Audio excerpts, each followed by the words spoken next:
ఓం నమః శివాయ శ్రీమాత్రే నమః. మిత్రులకి శ్రేభిలాషులకి అలాగే నేను ఎంతగా ఆదరిస్తున్న యూట్యూబ్ ప్రేక్షకులందరికీ కూడా పేరు పేరు ధన్యవాదాలు. మిత్రులారా, మీ అందరికీ పరాదేవత ఎల్లవెల్లలా మీతో ఉండి మీ మనోవాంఛ నెరవేర్చాలని మనస్ఫూర్తిగా కోరుకుంటున్నాను. ఈరోజు వీడియోలో కుక్క ఎదురుస్తే మంచిదేనా, కుక్కలతో ఉన్న ప్రయోజనం ఏంటి? మనం ఎందుకంటే జాతకరీత్యా కుక్కని భైరవ స్వరూపంగా చూస్తాం. చాలామంది కుక్కని పెంచుకుంటూ కూడా ఉంటారు. మనం కుక్కని విశ్వాసానికి మారుపేరుగా కూడా చూస్తూ ఉంటాం. అయితే ఇక్కడ మన కుక్క ఇంట్లో కాపలాకి లేదా దొంగలు పట్టుకోవడానికి ఇలాంటి వాటికి మనం చాలామంది ఉపయోగిస్తుంటారు. ఈ కుక్క చాలా వరకు మనకి గ్రహస్థితుల్లో ఉన్న దోషాలను కూడా తగ్గిస్తుంది. అది కూడా దానికి సేవ చేయడం వల్ల. ఎందుకంటే చాలామందికి తెలియనిది, ఇంట్లో జంతువులు పెంచే విషయంలో ఆవుని పెంచవచ్చు, కానీ కుక్కని కానీ పిల్లిని కానీ మన శాస్త్రంలో పెంచడానికి అవకాశం లేదు. అంటే పెద్దలు ఎక్కడా కూడా దాని గురించి చెప్పలేదు. మనం దానికి సేవ చేయొచ్చు, అంటే పాలు పోయటం, ఆహారం పెట్టడం. ఎందుకంటే కుక్క భైరవుడికి చిహ్నం. అలాగే ముఖ్యంగా కొన్ని అశుభాలకు సంబంధించిన సంకేతాలను కూడా మనకి ఇస్తుంది అని చెప్పడం కూడా శాస్త్రంలో జరిగింది. కుక్కకి అతీంద్రియమైన శక్తులు ఉంటాయి. ఎన్నో విచిత్రమైన శక్తులు కూడా కుక్కలు చూడగలుగుతాయి. అలాగే కుక్కకి అలాంటి కనిపించినప్పుడు తన ఆహాభావాల్లో కూడా కుక్క మనకి చూపిస్తుంది. చాలామందికి గమనించరు. నోరు తెరిచి ఆకాశం వైపు చూస్తూ ఏడిస్తే ఒక వింత ధ్వనిలా అనిపిస్తుంది. కుక్క ఏడుస్తూ ఉంటుంది పైకి చూసి. ప్రత్యేకించి ఎవరి ఇంటి ముందైతే కుక్క అలా ఏడుస్తుందో ఆ ఇంట్లో ఏదో ఆపద రాబోతుందని మనకి పెద్దలు చెప్పిన విషయం. అంటే ఒక సంకేతంలో చూడాలి. అలాగే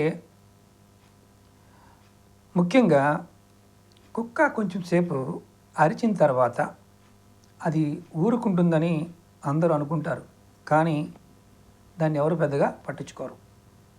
చాలామంది తోలేస్తూ ఉంటారు. ఇంటి ముందు అరుస్తూ ఉంటే వాడు రాళ్ళతో కొడుతుంటారు, తోలుతూ ఉంటారు. కుక్కని భైరవుడికి వాహనంగా కూడా చూడటం జరుగుతుంది. అంతేకాకుండా ఎవరికైనా దెయ్యము, భూతము, గాలి సోకినా, బాధపడుతూ ఉన్నా, తాంత్రిక శక్తుల వల్ల ప్రభావం వల్ల ఇబ్బంది పడుతూ ఉన్నా కుక్కని ఆరాధించడం, అంటే కుక్కకి ఆహారం పెట్టడం, కుక్కని జాగ్రత్తగా చూసుకోవడం వల్ల కూడా ఆ ప్రభావం తగ్గుతుంది. ఇది తంత్రశాస్త్రంలో చాలా గొప్పగా వివరించడం జరిగింది. అలాగే మనం కుక్క విషయంలో చేతనైనంత ఆహారం పెట్టడం, మనకి చేతనైనంత వరకు. అంటే బయట కుక్కలు కానీ వీధి కుక్కలు కానీ బిస్కెట్లు, పాలు ఇలాంటివి కూడా పెట్టవచ్చు. కేతు దోషం ఉన్నా, శని దోషం ఉన్నా తగ్గుతాయి. భైరవుడిని ఆరాధించడం వల్ల దోషాలు తగ్గుతాయి. అలాగే కుక్కలని వాటిని బాధించడం కూడా మనకి భైరవ దోషాలు కలుగుతాయి. వాటికి చాలామంది చాలా ప్రేమగా చూస్తూ ఉంటారు. కుక్కలకి అన్నం పెట్టిన, సేవ చేసిన మంచి ఫలితాలు ఉంటాయి. పెంపుడు కుక్కల కంటే వీధిలో ఉండే కుక్కల్ని ఎక్కువగా మనం ఆలనా పాలన చూస్తే ఇంకా త్వరగా ఫలితాలు ఉంటాయని తంత్రశాస్త్రం చెప్తుంది. అలాగే దోషాలలో ముఖ్యంగా కేతుకు సంబంధించిన దోషాలని ఈ కుక్కని పూజ చేయడం వల్ల ఖచ్చితంగా తగ్గుతుంది. అలాగే జ్యోతిషాస్త్రంలో కూడా ఈ నమ్మకం చాలా బలంగా ఉంది. సంతాన సంబంధమైన సమస్యలతో బాధపడుతూ ఉన్నా మీకు పరిష్కారం లభిస్తుంది. మీకు పిల్లలు సరిగా చదవకుండా, వృద్ధిలోకి రాకుండా బాధపడుతూ ఉన్న తల్లిదండ్రులు కాలభైరవుడు పూజ చేసి ఇలా కుక్కలకి ఆహారం పెట్టడం వల్ల ఖచ్చితంగా పిల్లల్లో, విద్యలోనూ, వాళ్ళ జీవితంలో స్థిరత్వం అనేది వస్తుంది. సంతానం లేనివారు కుక్కలకి సేవ చేయడం వల్ల మంచి ఫలితాలు కూడా పొందుతారు. అలాగే మీరు ఏదైనా పని మీద వెళ్తున్నప్పుడు ఇంటి నుండి బయటికి రాగానే ఒళ్ళు విరుచుకొని కుక్క మీకు ఎదురు వస్తే ఆ పనిలో ఎటువంటి ఆటంకాలైనా రావడానికి సంకేతం లేదా ఆ పని అనుకున్నది అనుకున్నట్లుగా కాకపోవడం జరుగుతుంది.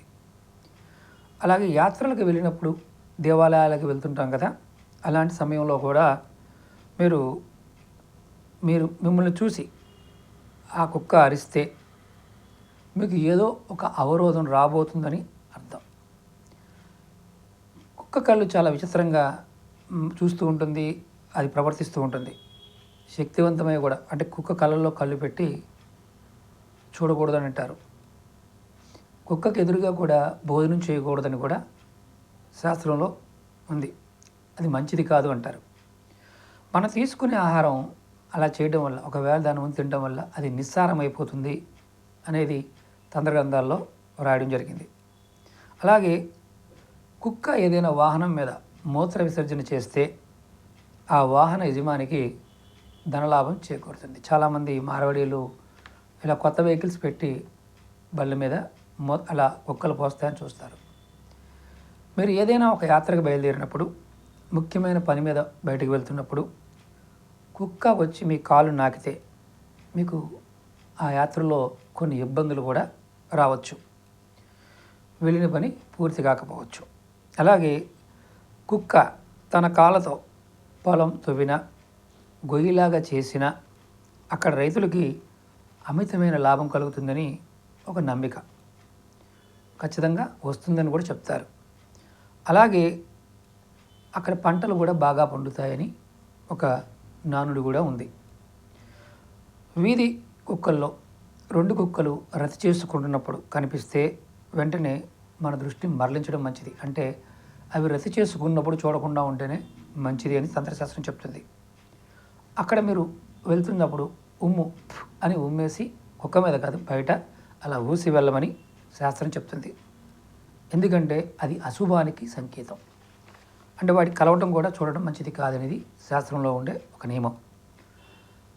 అలాగే కుక్క పైకి చూసి ఏడ్చిన, అలాగే అంటే మామూలుగా చాలామంది కుక్కలు ఒకసారి నీళ్ళల్లో మునిగి, చెరువుల్లో మునిగి వస్తుంటాయి, వచ్చి మన ముందు ఊగుతూ ఉంటాయి, అంటే నీటిని జాడిస్తుంటాయి, అంటే వర్షంలా చినుకులు పడతాయి. అంటే కుక్క నీళ్ళలో స్నానం చేసి వచ్చి అలా ఒళ్ళు జాడించిందంటే వాన పడడానికి అవకాశం ఉందని అర్థం. జాడిస్తే సమ్మర్లో సహజంగా తడి ఎక్కడ ఉంటే అక్కడ పడుకుంటాయి. 2 కుక్కలు వీధిలో పోట్లాడుకుంటూ అంటే మామూలుగా అవి 2 ఖర్చుకుంటూ ఉన్నప్పుడు ఎవరైనా ఆ వ్యక్తికి ఎదురయ్యింది, ఆ వ్యక్తి ముందే అవి గొడవ పడుతున్నాయి అనుకోండి, త్వరలో మనకి వ్యక్తులతో గొడవలు రాబోతున్నాయి అనేది దానికి ఇండికేషన్గా తంత్రశాస్త్రం చెప్తుంది. అలాగే ఎవరింటి వద్దనైనా సరే కుక్క కాళ్ళతో గోడ మీద కానీ తవ్వుతున్నట్టు కనిపించినా ఆ ఇంటికి, అంటే గోడ మీద ఎక్కి గోడ మీద బీకుతుంటే ఆ ఇంటికి దొంగల భయం ఉందని అర్థం. అలాగే సంధి సమయంలో ఆకాశం వైపు చూస్తూ 4 కుక్కలు ఒకేసారి అరిస్తే, అంటే ఏడుస్తూ ఉంటే ఆ ప్రాంతానికి ఏదో ఆపద రాబోతుంది, ఆ ప్రాంతంలో ఉన్న వారికి ఎవరికో ఆపద రాబోతుందని దాని అర్థం. బురదలో అంటే కుక్కలు కొంచెం సమ్మర్లో చల్లదనం కోసం బురదలో పడుకుంటాయి. అది బురదలో పడుకుని వచ్చి చెవులు ఆడిస్తూ ఉంటే మీకు ఏదో సమస్య రాబోతుందని అర్థం. అలాగే యాత్రకి వెళ్ళే సమయంలో, అంటే మీరు ఏదైనా దేవాలయాలకు వెళ్తున్న సమయంలో వస్త్రం కానీ ఏదన్నా నోటితో ఖర్చుకొని, ఒక తీగ ముక్క కానీ నోటితో ఖర్చుకొని కుక్క ఎదురైతే మీకు మంచి రాబోతుంది, శుభసూచకంగా చెప్పవచ్చు.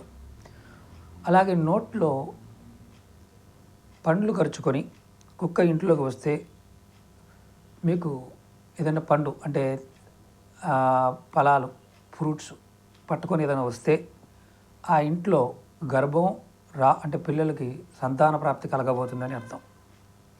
అదొక సంకేతంగా చూడవచ్చు. అలాగే మండుతున్న కట్టెపుల్ల కానీ కర్ర కానీ నోట్లో పెట్టుకొని కుక్క ఎదురైతే ఆ వ్యక్తికి ఆపదలు రాబోతున్నాయి, ఆపదల్లో చిక్కుకోబోతున్నారని అర్థం. అలాగే ఎండిపోయిన ఎముక ముక్కలు కానీ నోట్లో ఖర్చుకొని మీకు కుక్క ఎదురైతే ఆ ఇంట్లో ఉన్న వృద్ధులకి ఆపద రాబోతుందని అర్థం. అలాగే ఈ సృష్టిలో ఉన్న జీవరాశి మొత్తం సమస్తం కూడా ఆ దేవాది దేవుడు సృష్టించిన పదార్థాలు అన్నీ కూడా మనతో పాటు. ప్రతి జీవిలోనూ ప్రతి పదార్థంలోనూ అంతర్గతంగా దైవశక్తి ఉంటుంది. దానిని మనం యంత్ర రూపంలోనూ, వస్తు రూపంలోనూ, చెట్టు రూపంలోనూ, మనిషి రూపంలో కూడా చూస్తూ ఉంటాం. అలాగే ప్రతి జంతువులో కూడా దైవశక్తి అనేది ఉంటుంది. కాబట్టి చులకనగా చూడకూడదు. అలాగే ఏ జంతువును కూడా బాధించకూడదు. మీ ఇంట్లో దక్షిణ భాగంలో ఇంటి పైన కానీ దక్షిణ దిక్కు కానీ కుక్క ఎక్కి కూర్చుంటే మీరు దుర్వార్తలు వినడానికి అవకాశం ఉంటుంది. ఇంట్లో వారందరూ దుఃఖానికి లోనవడం జరుగుతుంది. దక్షిణం వైపు కుక్క కూర్చొని పైన చూస్తూ ఉన్న, ఇంటి పైన మీ డాబా పైన దక్షిణ దిశలో కూర్చుంటూ ఉన్న ఆ ఇంట్లో ఏదో అశుభం జరగబోతుందని అర్థం. అలాగే కొంతమంది శాంతి ఏం చేయాలి చాలామంది ఆలోచిస్తుంటారు. పూర్వం రోజుల్లో అలా జరిగితే ఆ దోష పరిహారానికి ఆ కుక్క చెవులని చిన్న చిన్న ముక్కల్ని కట్ చేసేవారు పూర్వకాలంలో. ఎప్పుడంటే పట్టుకుంటారు కూడా, కేసులు కూడా అవుతున్నాయి. అలా చేస్తే ఆ దోషానికి పరిహారం లభిస్తుందని నమ్మేవారు. పూర్వం రోజుల్లో అలా చేసేవారు. అది అలా ఎవరైనా చూసి ఉంటే ఖచ్చితంగా కామెంట్ చేయండి. అలాగే అదే కుక్క తూర్పు కానీ పడమర ఉత్తర దిశల్లో ఎక్కితే మాత్రం శుభం, లాభం కలుగుతుంది. అలాగే ఎప్పుడైనా మీరు బ్రాహ్మణులకి దానం ఇవ్వాలని మనం చాలామంది అనుకుంటూ ఉంటారు. అన్ని సమయాల్లో బ్రాహ్మణులకు దానం ఇవ్వాలి రూల్ ఏం లేదు శాస్త్రంలో. మీరు మీ చెల్లెళ్ళకి, మేనల్లుడికి, మేనమావకి, మేనత్తలకి, అలాగే దరిద్రంతో బాధపడుతున్న వారికి కూడా దానం ఇవ్వడం వల్ల 1,00,00,000 రెట్లు ఫలితం లభిస్తుంది. అలాగే ఇవన్నీ ఎలా ఉంటాయంటే, మీరు ఏదైనా సరే చెయ్యాలి, చెందాలి అనుకున్నప్పుడు కుక్కని ఆరాధించడం వల్ల రాహుకేతువుల యొక్క ప్రభావంతో పాటు శని ప్రభావం కూడా తగ్గుతుంది. కుక్కగా ఆహారం పెట్టడం వల్ల కూడా మంచి ఫలితాలు వస్తాయి. నెక్స్ట్ వీడియోలో మీకు అదృష్టవంతులు కావాలంటే ఏం చేయాలనే వీడియోలో మీకు చెప్తాను. మీకు ఈ వీడియో నచ్చినట్లయితే లైక్ చేయండి, ఛానల్ సబ్స్క్రైబ్ చేసుకోండి, పక్కనే ఉన్న గంట సింబల్ని యాక్టివేట్ చేసుకొని ఈ వీడియోని 10 మంది మిత్రులకి షేర్ చేయండి. ఓం నమః శివాయ, శ్రీమాత్రే నమః.